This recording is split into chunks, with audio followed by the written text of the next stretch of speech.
আপনারা যখন বিমানে চড়েন তখন কি শুধু ভিডিও করতে থাকেন নাকি?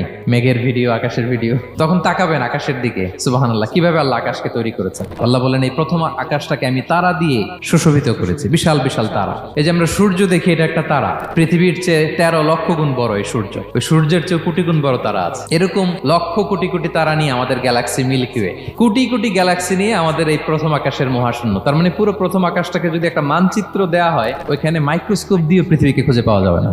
বিষ্ণু ইসলাম বলেন, দ্বিতীয় আকাশের তুলনায় প্রথম আকাশটা কত ছোট শোনো। সাহারা মরুভূমির মধ্যে যদি তোমার হাতের আংটি ছুঁড়ে ফেলে দাও, পুরো মরুভূমির তুলনায় তোমার হাতের আংটি যত ছোট, আল্লাহর দ্বিতীয় আসমানের তুলনায় প্রথম আসমানটা ঠিক তত ছোট।